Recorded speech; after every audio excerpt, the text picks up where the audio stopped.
Hey guys, hi, this is Abhishek, master teacher of physics Vedantu. कैसी चल रही बच्चों जिंदगी? What is up people? बहुत बहुत बहुत दिन हो गए आप लोगों को मिले हुए, especially ninth वालों को. Now, a lot of you guys supported, of course, a lot of you guys who knew that my dad is in the hospital, that was in the hospital, जिसकी वजह से मैं नहीं ले पा रहा था सेशन. बहुत दिक्कतें हो रही थी बिकॉज वाईफाई ठीक नहीं था, हॉटस्पॉट से नहीं मिल रहा था.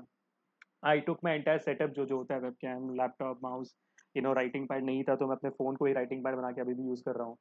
देख सकते हो यहाँ पे. तो I tried everything but I was not able to take the session, तो सो सॉरी दैट थोड़ा सा डिले हो गया मेरी साइड से.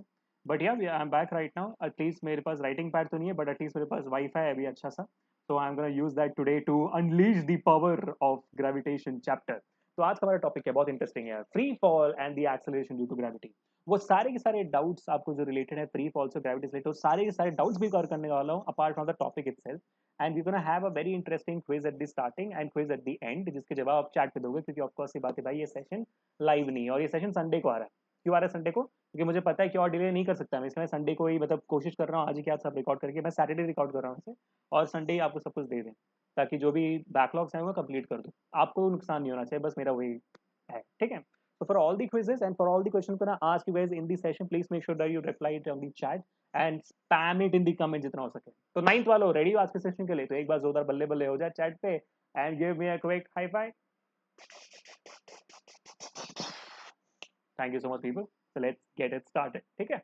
ओके तो ये रहा हमारा पीपीटी, आपके सामने आ चुका होगा. पीपीटी आ गया ना? अरे बहुत प्यारा बहुत प्यारा बहुत प्यारा, चलो ठीक है. अरे यार, हाँ ठीक है आ गया. Hi everyone, what's up? Ready? Okay, let's get it started then.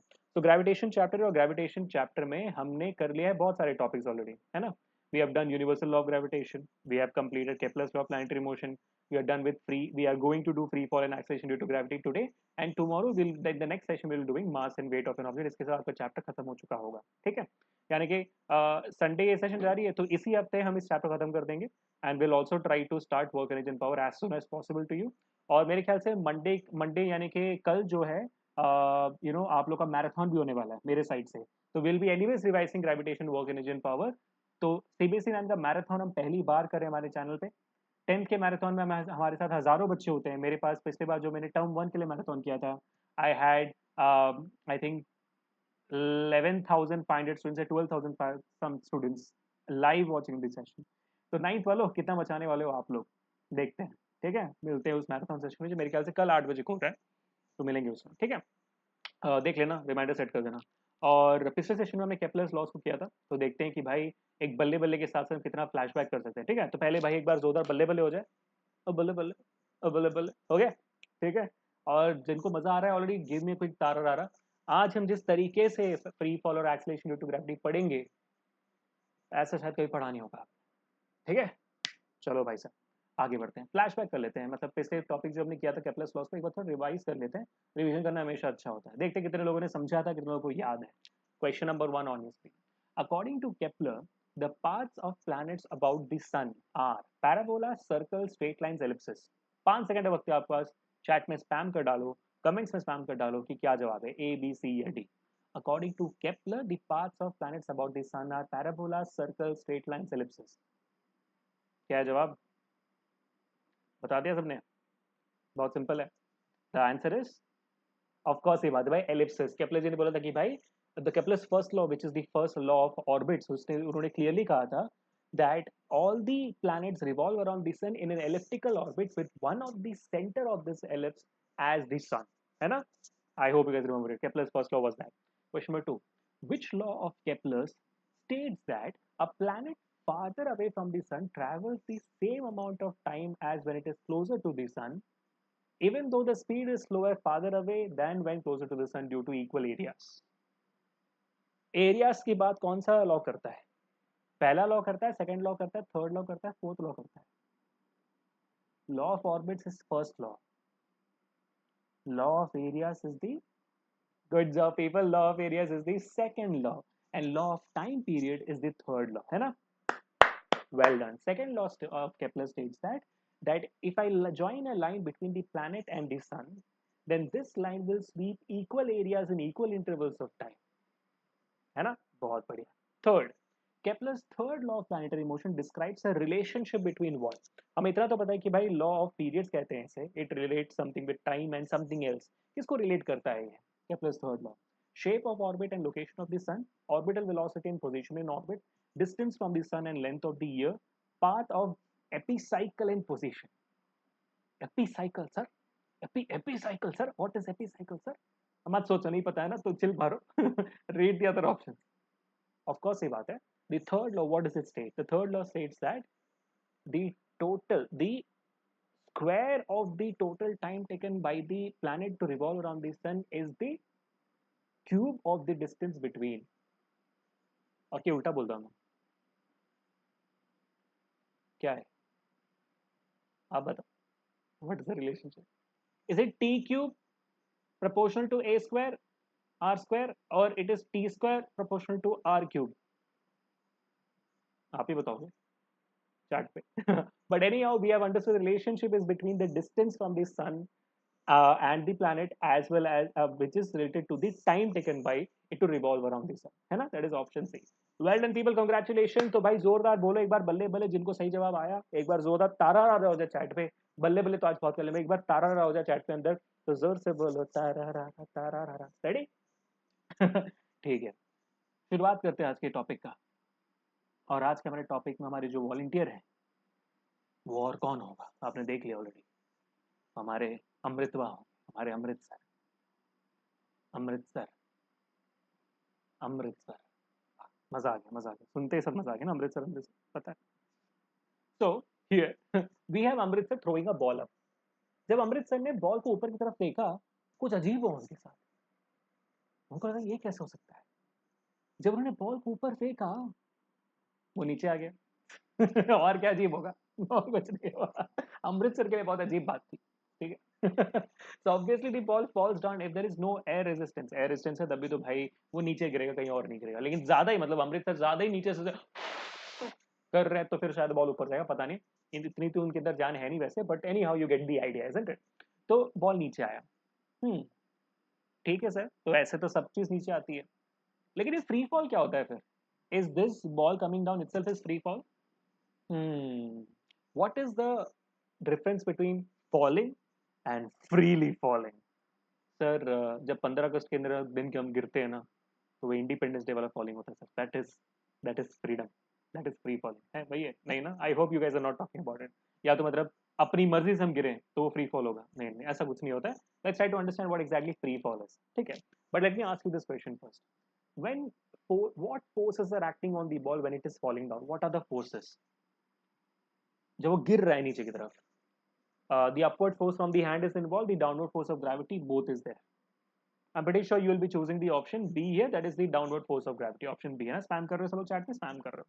But is that the truth? Is that the only force on the ball when it is falling down? No, it's not the case. I hope you have a clear idea. जब भी कोई इंसान गिरता है, मान लो sky diving कर रहे हो, ठीक है, ये कौन है हमारे, ये भाई कौन बनेगा हमारा, कौन बनेगा आज का वॉलंटियर? एक मिनट रुको, मैं थोड़ा सा पेन निकाल दूँ आज. हाँ, ब्लैक कर देते हैं पेन को. हाँ ठीक है. ये कौन बनना चाहता है भाई, कौन बनेगा ये? चलो फिलहाल क्योंकि आपके नाम नहीं दिख रहे मेरे को, मैं रैंडम से हमारे रैंडम से एक बच्चा उठा लेता हूँ जिसको जिसको जिसको मतलब I love this student this note called as Harshu. You know who the student is. ठीक है, imagine that Harsh is skydiving which he will not never be able to do because he is shit scared. But anyhow you get the idea, right? So Harshu जी हमारे skydiving कर रहे हैं. आप देख सकते हो, आपका अगर मुझे मैं सवाल पूछूं कि भाई इनके ऊपर कौन कौन से फोर्सेस एक्ट करते हैं, तो आप क्या बताओगे?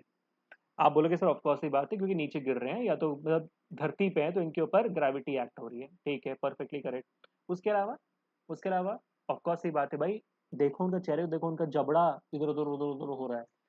हब- हवा हवा है ना, तो there is some sort of air resistance. Correct. तो एयर रेजिस्टेंस किस डायरेक्शन में होगी? ऑफकोर्स एयर रेजिस्टेंस आपके अगेंस्ट होगी. जब आप गाड़ी चलाते हो तो हवा आपके अगेंस्ट आती है ना, साथ में थोड़ी आती है, अगेंस्ट ही आती है. यानी इससे पीछे हो जाता है थोड़ा, ग्रेविटी भी आती है. ठीक है, ऑफकोर्स ही बात होगी. ठीक है, मान लो मान लो कि अचानक से मैंने एयर रेजिस्टेंस गायब कर दिया. मतलब मैंने ऐसे चुटकी मारी, मान लो कि मैं थैनोस और मैंने अचानक से चुटकी मारी, और दुनिया का मतलब पूरे यूनिवर्स का 50% पॉपुलेशन खत्म होने के बदले मैंने पूरे यूनिवर्स में एटमॉस्फेयर को गायब कर दिया, हवा गायब कर दी. तब जब हर्षु सर गिरेंगे, तब तो पॉसिबल से उड़ चुके होंगे क्योंकि हवा नहीं है, बट एनी हाउ जब हर्षु सर गिरेंगे, क्या उस दौरान उनके ऊपर एयर रेजिस्टेंस होगा? नहीं। क्या उनके ऊपर ग्रेविटी होगा? बिल्कुल। क्या उनके ऊपर कोई और फोर्स होगा? नहीं, सिर्फ ग्रेविटी होगा। इसको हम कहते हैं free fall. Whenever object falls towards the earth, only and only under the gravitational force of earth. When an object falls towards the earth, only and only because of the gravitational force of the earth, that is what we call as free fall. अब आप पूछोगे sir ऐसा कब होता है sir? कब होता है सर ऐसा free fall?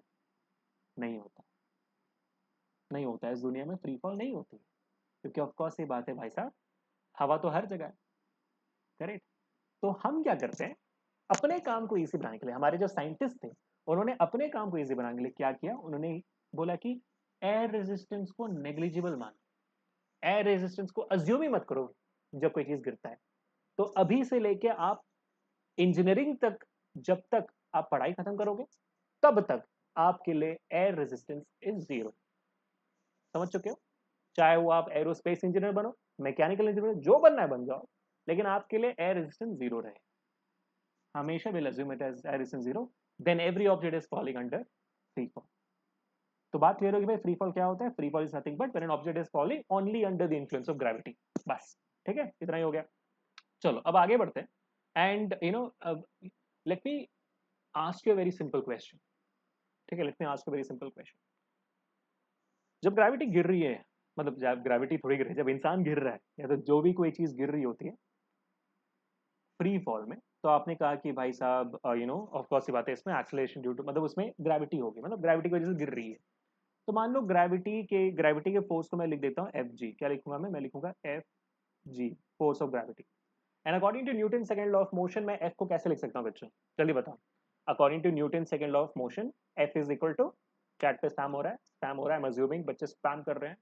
The answer is F is equal to M A. Fantastic, M A, बहुत बढ़िया। ठीक है, तो this is the force applied by the gravity on you. जहां पे ये जो एम लिखा हुआ है मैंने, ये आपका मास है, और this is your acceleration. Now जब हम अर्थ के ग्रेविटेशनल फोर्स को इतने प्यार से ग्रेविटी बुलाते हैं, इस एक्सेलरेशन को भी कुछ प्यार से बुलाएं। आपको तो प्यार से हम बहुत कुछ बुलाते हैं ना, आपका मास जो है आपको तो प्यार से हम बहुत बुलाते हैं, सोन्यू मोन्यू न्यू सब कुछ बुलाते हैं, है ना? एक्सेलरेशन कुछ और बुलाते हैं। तो साइंटिस्ट ने सोचा भाई ये एक्सेलरेशन क्यों हो रहा है? जब ऑब्जेक्ट फ्री फॉल में होती है तो ये एक्सेलरेशन किस फोर्स की वजह से होती है? दिमाग लगाना ही नहीं है। ये एक्सेलरेशन ग्रेविटेशनल फोर्स की वजह से होती है, ग्रेविटी की वजह से होती है। तो उन्होंने बोला भाई ये जो एक्सेलरेशन है ना, the acceleration which a body has, which a body have when it is under free fall, let's call it acceleration due to gravity। है ना? दिमाग लगाने नहीं है। ग्रेविटी किस वजह से है? ग्रेविटी सॉरी एक्सेलरेशन की वजह से, एक्सेलरेशन ग्रेविटी की वजह से है। तो इसका क्या नाम रखेंगे हम? Acceleration due to gravity. बात समझ रहे हो? डायलेमा समझ रहे हो? मेरा डायलेमा समझ रहे हो ना? Why is that acceleration there? Due to gravity. So what we call it? We call it acceleration due to gravity. Why would we call it something else? Let's call it that. What is your name? My name is KR अभिषेक। मेरा पूरा नाम ही My name is KR अभिषेक। मेरा नाम सिर्फ अभिषेक नहीं है, मेरा नाम My name is अभिषेक है। नाम लोगों के होने लगे भाई साहब स्टेटमेंट, सेंटेंस में, समझ रहे हो? So what is the name of that? It's acceleration due to gravity. Get that? So how do you define it in simple way? You define it in the statement saying that the acceleration due to gravity when an object is in a free fall is called as acceleration gravity. That's how you define it. Got it? और इसका symbol आपका होता है बहुत simple तरीके से, जी होता है। अब कहा जाता है, पता नहीं, बहुत बहुत लोगों ने कहा है, बहुत लोगों ने बोला कि भाई ये जो एक्सेलरेशन ड्यू टू ग्रेविटी होती है वो हर एक चीज के लिए कांस्टेंट होती है, सेम होती है। ये थोड़ा बिलीव करने में थोड़ा सा डिफिकल्टी थी। तो बहुत महान महान लोगों ने कुछ एक्सपेरिमेंट्स किए, उनमें से एक एक्सपेरिमेंट आपको दिखाता हूँ, ठीक है? Let's imagine that a feather and a stone is being dropped. Hello, एक फेदर को और एक स्टोन को मैं ड्रॉप कर रहा हूँ, तो आपके हिसाब से कौन सी चीज पहले जमीन पे पहुंचेगी? पहले कौन सी चीज जमीन पे पहले पहुंचेगी? द फेदर और the stone? I'm going to give you 10 seconds to think about it and let me know what is the answer. When a feather and stone is dropped, which one reaches the ground first?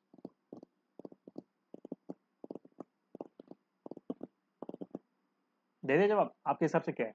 अगर मैं होता तो मैं definitely stone बोलता है, मैं definitely stone बोलता। अगर मान लो मुझे इस कॉन्सेप्ट के बारे में नहीं पता तो मैं स्टोन बोलता, क्योंकि ऑफकोर्स सी बात है यार, अगर आप in the presence of air, अगर आप एक फेदर और स्टोन को भेजो नीचे डालोगे तो स्टोन क्योंकि बहुत ज्यादा हैवी है वो जल्दी नीचे गिर जाएगी। मेरा तो यही अजम्पशन होगा, है ना, क्योंकि ज्यादा भारी है वो, बहुत ज्यादा भारी है।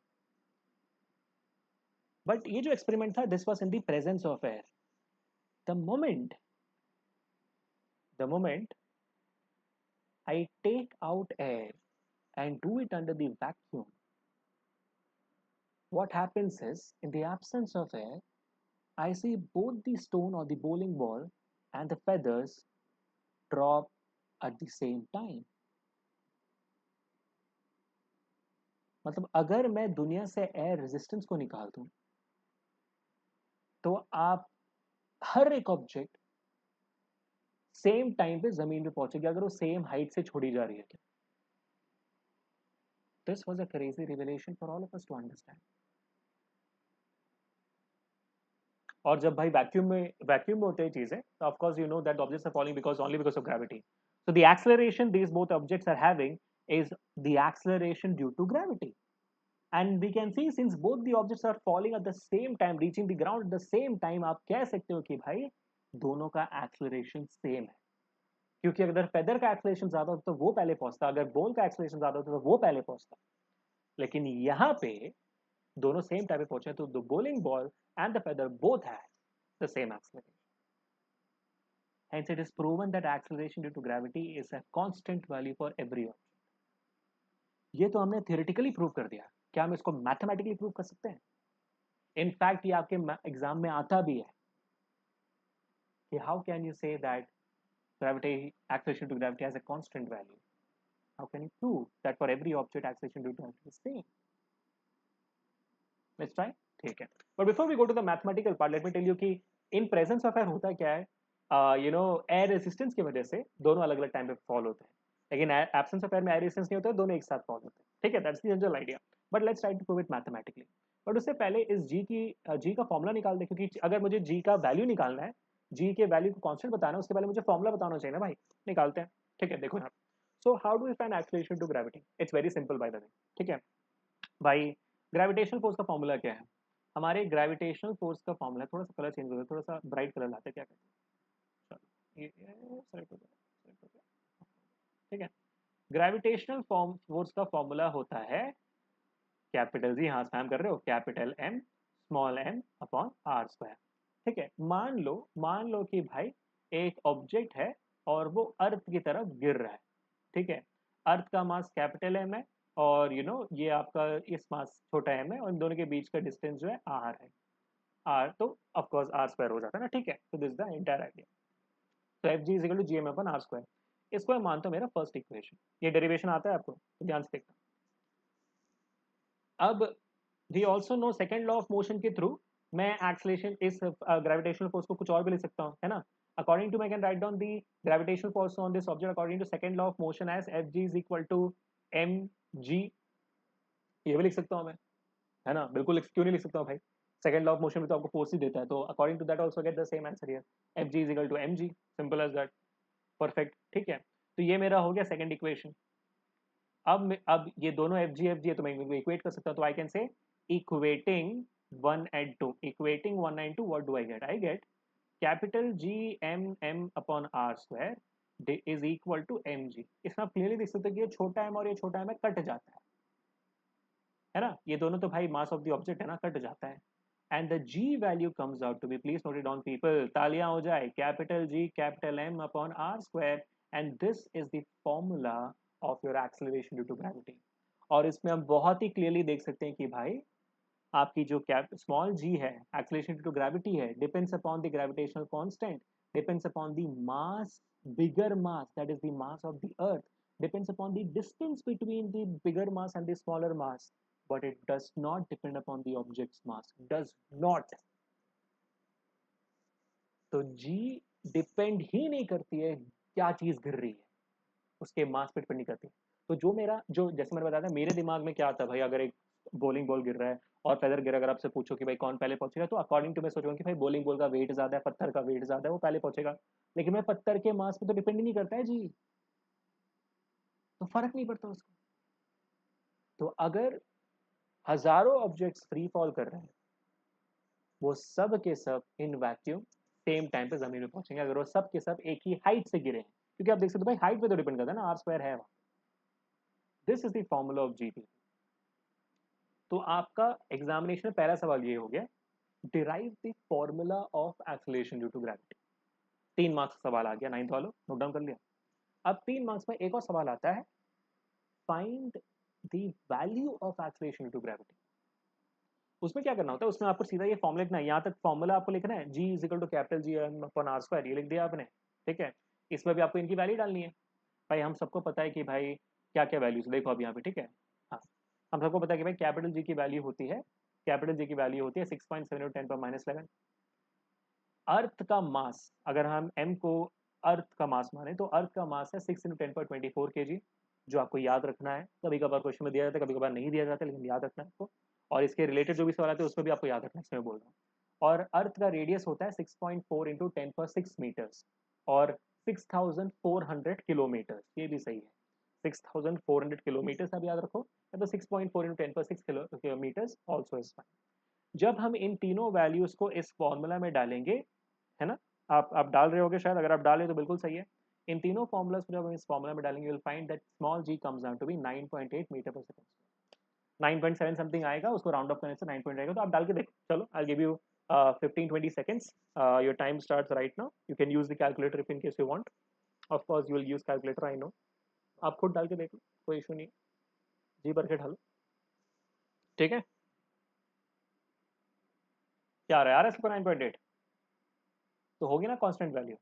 So this is the constant value of acceleration due to gravity, 9.8। Unit क्या होना चाहिए जी का?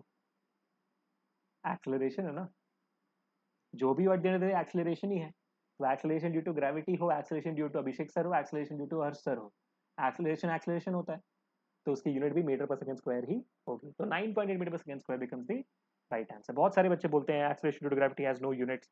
क्यों भाई, क्यों नहीं होगा यूनिट्स? इतना का भेदभाव कर रहे हो उसके साथ?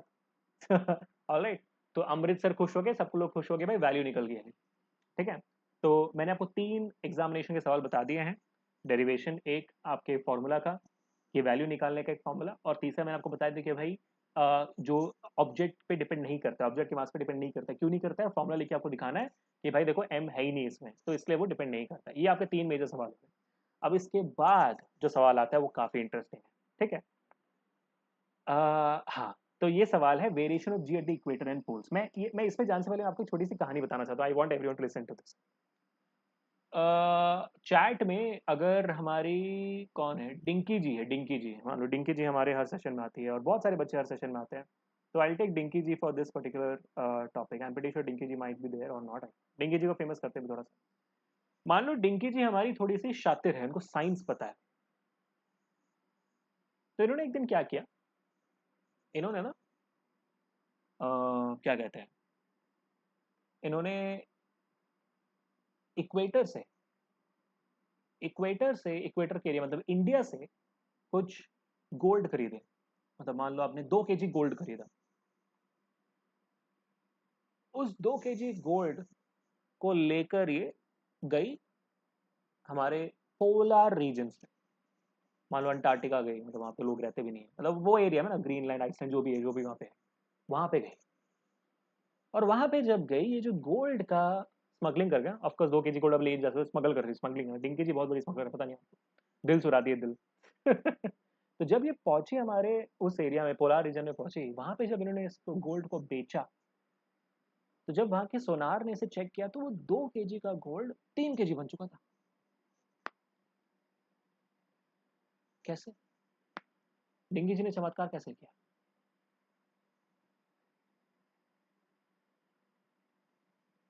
पता लगाते हैं, क्या कहते हो, पता लगाए? चलो ठीक है, पता लगाते हैं, आ जाओ, सब पता लगाते हैं, आ जाओ। तो variation of G at the equator and poles, कैसे कैसे जी सर, आप जो टॉपिक पढ़ा रहे हो इसका रिलेशन क्या है इस कहानी का, देखते हैं ना भाई। देखो हमारा जो ये अर्थ है ना, वो अर्थ हमें लगता है कि गोल है, बहुत सुंदर सुंदर पिक्चर्स आते हैं अर्थ के, है ना, वो सब नकली है। बताइए आपको, अर्थ तो बनना चाहता है, मतलब क्या कहते हैं, अर्थ एकदम फिट बनना चाहता है, लेकिन है वो मेरे जैसे, अंडे जैसे, ठीक है। So the Earth is actually not a sphere. I'm pretty sure everyone knows that Earth's actual shape name is a geoid. पता है आप लोगों को कि अर्थ के एक्चुअल शेप का नाम है जियोइड है। वो एक्चुअली इक्वेटर में फैला हुआ है, मतलब सेंटर से फैला हुआ है मेरी तरफ, ठीक है, एग्जैक्टली सेंटर में फैला हुआ है, और पोलर रीजन में चपटा है। तो पोल्स पे चपटा है और सेंटर में फैला हुआ है। तो इसकी वजह से होता क्या, मैं समझाता हूँ आपको, ध्यान से देखना, ठीक है, इसकी वजह से होता क्या। तो मान लो हमारा जो ये अर्थ है, अगर मैं सेंटर से इसको नापूं, मैं एक काम करता हूँ, कलर, अरे यार कलर दोबारा चेंज करना पड़ेगा, हाँ, ठीक है, अरे अरे अरे, हाँ, ठीक है। अब यहाँ से अगर मैं पोल तक का डिस्टेंस नापू, मान लो ये आपका होता है आर टी, पोल तक का डिस्टेंस, क्योंकि इक्वेटर तक वो चपटा है, तो ऑफकोर्स आपको दिख रहा होगा कि भाई इक्वेटर से, सेंटर से इक्वेटर तक का डिस्टेंस, मतलब इक्वेटर वाला डिस्टेंस, रेडियस वहां पे अर्थ का थोड़ा ज्यादा है। और मेरे एक्सलरेशन ड्यू टू ग्रेविटी का फॉर्मूला है small G is equal to capital G capital M upon R square. अगर मेरा ये और ये कांस्टेंट, अगर जी और एम कांस्टेंट है, तो मेरा आपको दिख रहा है कि भाई मैं acceleration due to gravity is inversely proportional to R square, inversely proportional to R. यानी कि अगर आपका रेडियस ज्यादा होगा तो मेरी एक्सलेशन ड्यू टू ग्रेविटी कम होगी, और अगर मेरा रेडियस कम होगा तो मेरी एक्सलेशन ड्यू टू ग्रेविटी ज्यादा होगी। पोल पे क्योंकि मेरा रेडियस कम है, at pole my radius is lesser than the radius at equator, due to which my acceleration due to gravity is more at the pole and lesser at the equator, inversely proportional। तो पोल reason में मेरा acceleration due to gravity ज्यादा होगा क्योंकि मेरा radius कम है centre से, equator वाले रीजन में मेरा एक्सेलरेशन ड्यू टू ग्रेविटी कम होगा क्योंकि रेडियस ज्यादा है, इनवर्सली प्रोपोर्शनल। तो ये आपको याद रखना है। सवाल कैसा था मैं बताता हूँ आपको। पहली बार पूछा जाता है कि डायरेक्टली भाई कहाँ पे ज्यादा है आपका एक्सेलरेशन टू ग्रेविटी, पोल पे इक्वेटर, तो आप सीधा बोल देना पोल या इक्वेटर। लेकिन आपसे पूछा जाता है कि भाई when a person moves from equator to pole acceleration due to gravity increases और डिक्रीजेस, तो आपको बोला इक्वेटर से पोल जा रहा है तो इंक्रीज होगा, पोल से इक्वेटर आता है तो डिक्रीज होगा। ये तो बस सिंपल से आपको पता है, तो भाई सिंपल से बात, बस आपको इतना याद रखना है, इनवर्सली प्रोपोर्शनल है, रेडियस कम ग्रेविटी ज्यादा, इतना बोलना है आपको, ठीक है, सिंपल। अब डिंकी जी के स्मगलिंग का रहस्य, राज क्या है, बहुत सिंपल, ध्यान से सुनो, बहुत सिंपल। या देखो हमारा वेट है ना, वेट का फॉर्मूला होता है W is equal to M G, ये आप अगले सेशन में पढ़ोगे तो सेशन में डेफिनेटली रहना। वेट का फॉर्मूला होता है W is equal to M G, where W is weight, M is the mass of the object and G is acceleration to gravity. तो क्योंकि G इक्वेटर पे कम है, तो यहाँ पे भी वेट कम होगा, डायरेक्टली प्रोपोर्शनल है यहाँ पे देखो। और क्योंकि G का वैल्यू पोल पे ज्यादा है तो W यहाँ पे ज्यादा होगा, मतलब इक्वेटर से ज्यादा होगा। इस वजह से वेट बढ़ जाता है गोल्ड का जब वो इक्वेटर पे आप जाते हो, यानी कि आपका वेट भी अगर आप पोल पे नापोगे तो ज्यादा आएगा और इक्वेटर पे कम आएगा। तो इंडिया तो इक्वेटर के पास है, तो भाई खुश हो जाओ, आपका वेट कम दिखा रहा है अभी। पोल पे जाकर देखो वेट कितना बढ़ता है, इसलिए मैं पोलर रीजन में, इसलिए मैं ट्रैवल नहीं करता, वर्ल्ड टूर में वहां नहीं जाता भाई, वेट और ज्यादा दिखाए। Got the idea people. So hence Dinky ji आपका राज हमने खोल दिया, स्मगलर है। So people, this was the fun part. I hope always enjoyed today's session. मैं जब रिकॉर्ड कर रहा हूँ मेरा 8 o'clock एक और सेशन है, so that's why I'll be wrapping up. We are done with today's session. I hope always enjoyed today's session. I've done with all the important topics and everything. अभी हम quiz करने जाएंगे, थोड़ा आगे बढ़ेंगे, बट उसमें जाने से पहले let me tell all of you guys, hey, let me give you guys a quick thunder if I would say.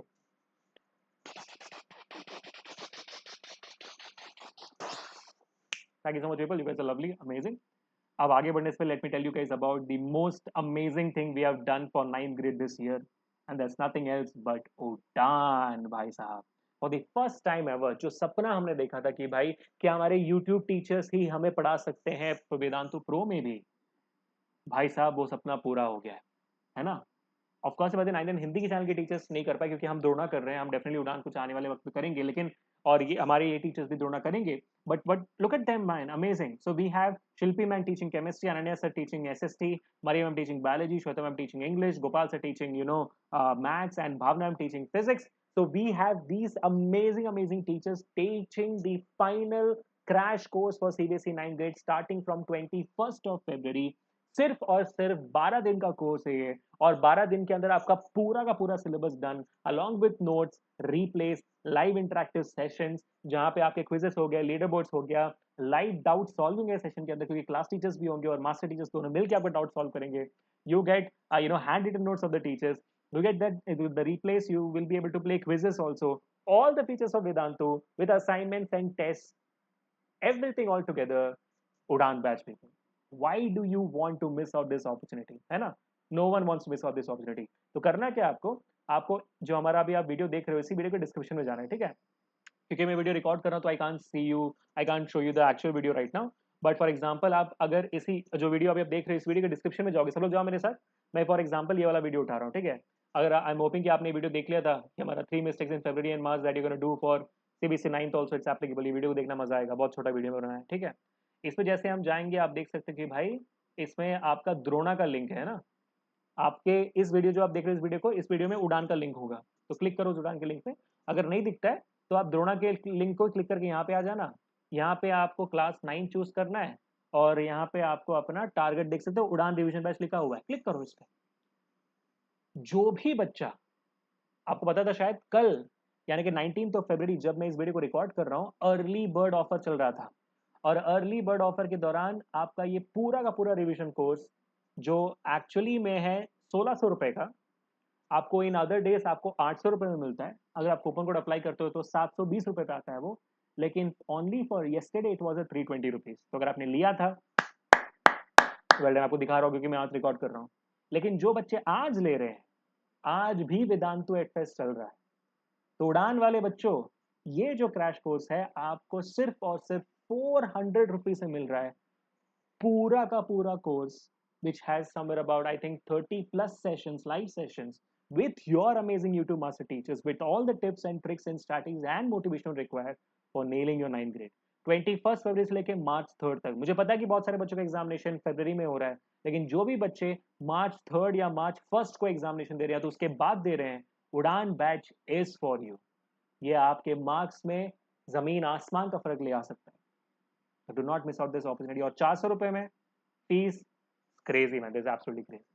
All right, so make sure that you're utilizing this opportunity as much as you guys can. Let's get into the quizzes right now. भाई 8 बजे class है, 7:55 हो गया, आ जाओ आ जाओ आ जाओ। मेरा coupon code तो ऑटोमेटिक अप्लाइड होगा, AK Pro है मेरा कूपन कोड, जिनको पता नहीं है AK Pro, याद है ना? ठीक है। So the value of acceleration due to gravity is what? Is same on equator, is least on poles, is least on equator, increases from pole to equator। बताओ, 10 सेकंड दिए, 10 सेकंड दिया, मैंने अभी बता दिया आपको। The value of acceleration due to gravity is, is definitely least on the equator, people. Fantastically awesome. Is same on equator poles? No. Least on poles? नहीं. Highest on poles? Increase from equator? नहीं. इससे एक और चीज सामने आता है, अगर आपने नोटिस किया होगा, ये जो हम बोलते हैं ना कि एक्सेलरेशन ड्यू टू ग्रेविटी की वैल्यू कांस्टेंट होती है, वो तो अब नहीं रही, क्योंकि बदल रही है ना, आर बदल रहा है तो वही बदलेगी, समझ रहे हो? तो ये जो 9.8 वैल्यू एक्चुअली एक कांस्टेंट वैल्यू नहीं है, एक एवरेज वैल्यू है। कोई बताता नहीं आपको ये, लेकिन मैं आपको बता रहा हूँ कि ये कांस्टेंट नहीं है, ये एवरेज वैल्यू है, पोल से लेके इक्वेटर तक, और भाई नीचे से लेके ऊपर तक, समझ रहे हो, आसमान के स्पेस तक, ये वैल्यू चेंज होती रहती है। लेकिन जो वेरिएशन है समवेयर अबाउट 9.6 टू 10 के बीच में, इतना ही वेरिएशन होता है इसका, बहुत कम वेरिएशन होता है। इस वजह से इसका हमने एवरेज वैल्यू उठाया हुआ 9.8। ठीक है, okay great people. Question number 2, the acceleration due to gravity on the earth depends upon what? On the earth. Formula दिमाग में रखो, small g is equal to capital G capital M upon r square. So the acceleration to gravity on earth depends upon mass of the body, mass of the earth, shape and size of the body, volume of the body. किस पे depend करता है ये? 3 2 1, बल्ले बल्ले people, I hope you rocked it up. This definitely mass of the earth, क्योंकि अगर आप फॉर्मूला लिख रहे हो clearly small g is equal to capital G capital M upon r square, इसमें सिर्फ मास ऑफ द अर्थ है फॉर्मूला में, बाकी कुछ भी नहीं है फॉर्मूला में, ऑप्शंस में। ठीक है, question number 3 on your screen. Acceleration due to gravity varies with height, depth, shape of the planet, all of these. Same formula dependency हो गया ये। So acceleration due to gravity varies with, of course ही बात है भाई, it is definitely all of these। क्यों? Height r value है formula में, depth again height है वो r, shape of the planet mass पे डिपेंड करेगा, डेफिनेटली ऑल ऑफ। ठीक है, मास और रेडियस दोनों पे डिपेंड हो जाएगा ना फिर। So I really hope all of you guys enjoyed today's session, people. This is your fourth question, जो मेरे को पता नहीं था है.